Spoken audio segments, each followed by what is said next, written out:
When it comes to humans, there's nothing more disgusting than this that one could possibly do. Smile. Gross. Can you not? And apparently that's what director Parker Finn must have thought as well, as he's brought a smile as his directorial debut. But apparently his hatred for basic human emotion goes back much further than that, as smiling plays a pretty big part in his two previous short films, The Hide Behind and Laura Hasn't Slept, both which clearly share a lot of the DNA and the same ideas that would later appear in Smile. With the very first shot in Hide Behind looking like something straight out of the movie Smile, and Laura Hasn't Slept being the short film that caused Paramount to pick him up to then go ahead and make Smile, which has an incredibly similar feeling. So much in fact that you may even view Laura Hasn't Slept as somewhat as a prequel to Smile, but you could also view me as the next PewDiePie, so do with that information what you will. So today we're covering Smile, that movie that promoted itself by sending actors to sporting events and having them make this absolutely terrifying face while simultaneously traumatizing little children for life as they attend their first baseball game with their dad. Stupid kids. The movie begins by showing you what you see when you open up your selfie camera before the camera then slowly rotates and pans back in a shot incredibly reminiscent of Hide Behind. Opening, we see that this lady clearly can't handle her and has kind of killed the vibe a bit by going and dying. We see a little girl staring at her mother as she lays dead before it, then cuts ahead as we see the same girl, Rose Carter, now as a woman, as she's a doctor who works in a psychiatric unit. Yep, that'll do it. We see her interviewing a newly admitted patient, Laura, the same actor from Laura Hasn't Slept, as she's seeing something that's manifesting itself as different people, after she witnessed her professor bludgeoning himself to something that once again could tie this back to the short film. And when she sees this creature, it's always staring at her with a terrifying smile like James Charles, my sleep paralysis demon.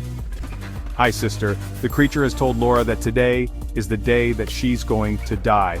She then appears to see the creature in the same room with her, and begins to frantically panic and to scream out for help, and in the time that it takes Rose to actually call for help, the creature has already taken control. Rose turns around to see Laura standing there staring at her with a deranged smile. Laura's holding a piece of pottery that was broken in the panic, and she's slowly and methodically across her neck as she's literally sick to death of hearing Rose talk. And my editor is slowly and methodically censoring this scene because YouTube's literally sick to death of, well, death. Uncensored videos for YouTube members of patrons. Wink wink. Understandably, things don't go too great for Rose after this incident. She did just get to see what the inside of someone's neck looks like, cause it's being carved open by some kind of body-shifting demonic entity, so that's gotta suck a little bit. And in a scene that's very reminiscent of one from Hereditary, she sees what looks to be Laura staring at her in her own kitchen, rightfully confusing Rose as she's supposed to be in the big kitchen, the crematorium. And going back to Parker's earlier work on his short films, the slow panning camera mixed with the look on Rose's face is enough to tell you that there's something terribly wrong here. And in those few seconds as the camera makes its way over there, you're afforded the time to actually build some suspense and to be genuinely freaked out and unsettled by the time it reaches its target. But then you jump scared by cat food, so there's that. The next day, after the over-enthusiastically happy home invader has left, Rose reads a report that says, when Laura witnessed her professor's death, he too was smiling exactly like Laura when she died. And while on the phone to her sister, she looks out of the window to see Laura staring back at her. And by Laura I mean it could be absolutely anyone because I need glasses. She then decides to have a little bit of fun and abuse her power on her helpless psychiatric patients, as she sees what she thinks is a patient with a deranged smile constantly walking towards her, saying that she's going to die. But as the security arrive to restrain the man, he's just chilling in his bed. She's given a paid week off because abusing the patients is hard work and calls for AR rest. But when she's home alone later that night, her security alarm goes off. And after resetting said alarm, Rose notices that the back door has been left slightly open when it was definitely closed before. Either her cat mustache has suddenly grown opposable thumbs, or there's someone in this house who's way too happy about something. The security company then rings her phone, and after talking to the operator for a while they ask Rose, "Are you sure you haven't let something inside, Rose?" Which is actually kind of hilarious. Imagine working for one of these companies and then just terrifying people whose house alarms have just gone off. The operator then tells her to look behind her, and as she begins to do so, the phone suddenly rings and it's back in its original spot with the real security company calling. After having the police sweep the property and finding nothing and not being able to find the cat, he must have left when he opened the door. Her fiancé Trevor. Rose's ordeal began on a seemingly normal day. Little did she know her life was about to take a terrifying turn.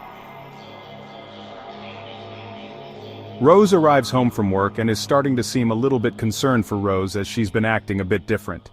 She's dropped 2 separate wine glasses in the exact same spot. At this point she must really hate that one particular part of the floor. Later that night, while listening to an audio recording of her interview with Laura, she hears a whisper on the recording right before being jump-scared by her dead mother. And by she's jump-scared by her dead mother, I mean I'm jump-scared by her dead mother in a scare that was completely predictable if you've watched any horror movies in the past 10 years. She leans in to listen to the recording, the volume seems to go up. She's intensely trying to listen to what the whisper says. Then bam, dead mom juices all over you. Over. She then visits her nephew's birthday party, still kind of stinking like dead mom, and gives him his birthday gift, a toy train that she bought the previous day. But as he opens the box, he solves the mystery of what happened to Mustache as everyone else looks at her like, I wish my aunt was that cool. She then turns to one of the mothers who's seeming a bit too happy about the whole half-done taxid derby project before appearing in front of Rose, causing her to fall backwards through a coffee table, breaking not only the furniture in the process but this little boy's fragile mind. Then she does a big cry. She tries explaining what's happening to her to Trevor and how she thinks that it's the same thing that killed her patient, but he just kind of looks at her like the good supporting husband-to-be that he is. He doesn't believe her. He blames it on her genetics due to her mother's mental health issues, isolating her even more as she can't even confide in the person who's always supposed to be there for her. He's just jealous of her wrestling moves. In order to start trying to understand this thing, she Googles the name of Laura's professor, Expresser, before lying down in bed and facing the opposite way after noticing her mother standing in the doorway, looking a little less decomposed than she ought to be. After a nice peaceful sleep, she visits the wife of the professor and she tells him that it's all began after he witnessed the death of a woman. In YouTube-friendly terms, she turned the lights off herself, and Rose then comes to the realization that there's a chain. Whoever witnessed one of these traumatic events becomes the next target. They'll be tormented for the next few days until eventually...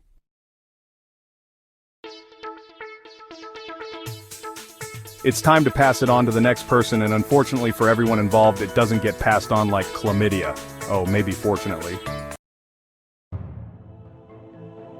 She visits her ex-partner Joel, one of the police officers who interviewed her after Laura's death. Using his unlimited access to the entirety of the police records from his apartment, which I'm sure isn't a security concern at all, Joel finds out that the woman who the professor saw die was named Angela, accompanied by a nice picture of Angela after she outed her own. And after running a search on her, he finds out that she too witnessed a death a few days before she decided to test out her ice cream scooping skills on her own face. Security camera footage shows her stopped at a gas station as an apparent gas station enthusiast walks by, smiling from ear to ear, before he picks up a pair of garden shears and decides to take a bit off the top. And by a bit off the top, I mean a lot out of his neck. She prints off the probably private and confidential police documents and takes them back to show Trevor. But as she gets there, she walks into the house to be greeted by Trevor and her therapist. But Rose goes nah and turns around to leave. She then decides that a better place to go would be her sister's house. You know, the mother of the kid she gave a dead cat to. And right after handing her kid this funny-looking Pokemon, she decides that the best course of action is to tell her sister that she's been cursed. Yep, that's a very mentally stable thing to do. Surprisingly, the sister isn't convinced and is in the same boat as Trevor, claiming that it's exactly how their mother started to act before things got really bad for her. So with there being no luck in getting any help from her partner or her sister, she gets back in her car to leave. But suddenly her sister comes out of the house and walks towards the car. Maybe she's had a change of heart, maybe she's ready to listen to what Rose has got to say. Nope, noodle neck. And what's strange about this scene, apart from the whole dangling thing, is that it's followed by showing us that her nephew has been watching out of the window this whole time. It makes you think, oh, I guess he's involved now or something, but in reality, he just watched a woman scream at absolutely nothing in her car and we never hear from him again. But it probably is the best scare in the entire movie. It does away with the generic tropes of having it be dark, having there be an obvious buildup where you just know some creepy old lady is about to scream at you while somehow still genuinely catching you off guard. And, with it being so unexpected, it really does help emphasize Rose's current state, letting you know that she's never really safe from what is out there. She doesn't need to be home alone in a dark house for it to make an appearance. She could be in the equally terrifying generic American suburbs in the middle of the day, when little Timmy is 2 houses down yelling racial expletives while playing Fortnite. And Joel, being the only person who seems to actually care about her, called her up later that night after finding out that there are many other cases linked to this, 20 so far with 19 people dead, meaning that one person has managed to survive this somehow, or Joel doesn't understand the basic concept of math. After visiting the surviving man who's now in jail, he tells Rose that he's learned that there's been many other chains like this all over the world, and that he found out that someone in the past managed to break the chain by taking someone's life with their being a witness. So that's exactly what he did. He killed someone and the curse moved over to one of the traumatized witnesses, meaning that he then gets to live a happy and carefree life behind a thick concrete wall in rooms full of big sweaty dudes who might just want to kill him anyway. And, after heading back home, Rose's therapist then stops by to apologize for yesterday, saying that maybe it wasn't the best idea to ambush her with Trevor. But it's okay to ambush her now, I guess. And while they get to talking, the phone rings. Rose picks it up to hear the voice of her therapist on the other line, the person who's supposed to be sitting right in front of her.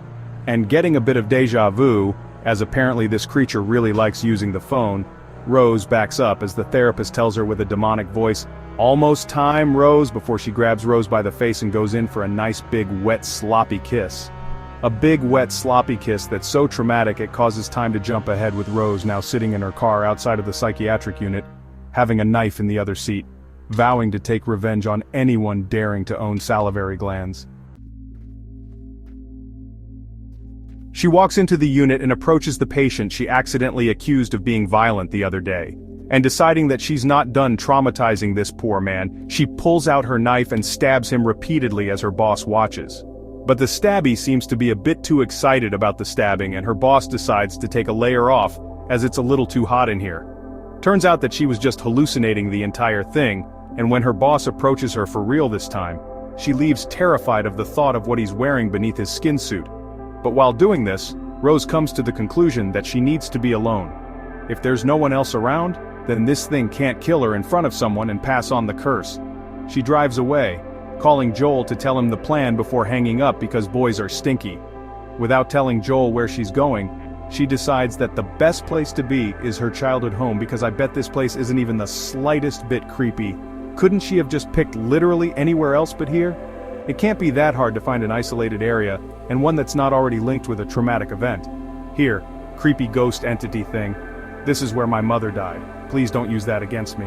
Made even worse by the fact that when Rose was a kid, she deliberately let her mother die after she asked her for help. That's not my problem. She's lucky it didn't happen in modern times.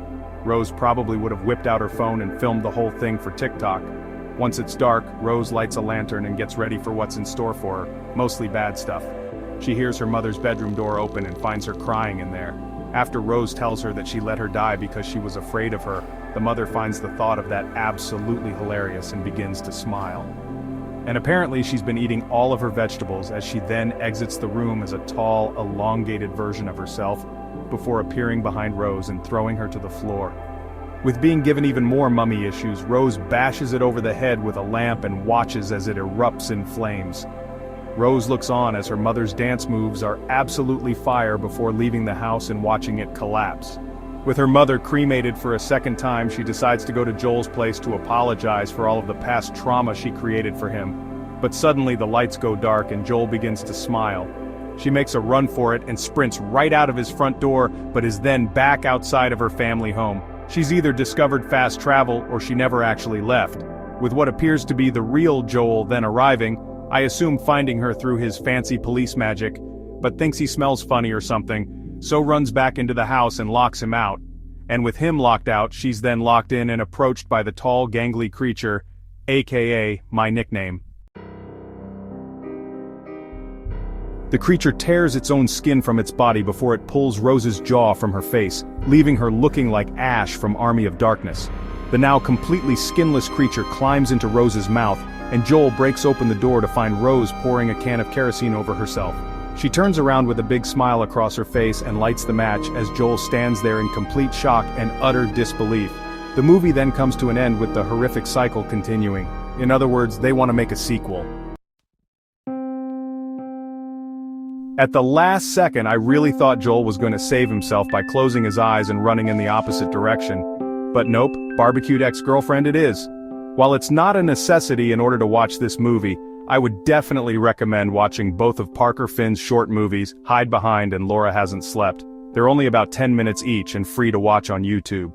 You can see a lot of the ideas being born in those short films that would later flourish into something bigger and Smile, like arguably one of the best parts about this movie, the character's mental decline, much like watching my videos. It's a constant, uncomfortable feeling of dread as you watch this person's mental state decline into a horrible dark place as no one around her seems to believe or even care about what she's experiencing. Yep, just like my videos. So before this comes to an end, I'd just like to give a big shout out to all YouTube members and patrons, the people who every month support this channel when YouTube makes it evidently clear that they're not exactly fond of this type of content. But if you wanted to sign up to either become a YouTube member or a patron, you'd get access to the private Discord server as well as uncensored versions of all my videos going forward. So I just want to give a big thank you to this week's sign-ups for the YouTube members and patrons.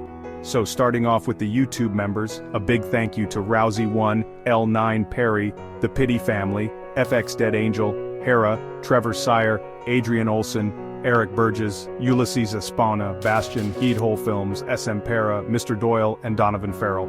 And moving over to Patreon, a big thank you to Isa, Jose Cisos, Fabian, Nicola, Holly, R6Bird, Malene, Sabrina, and Axel Krieger.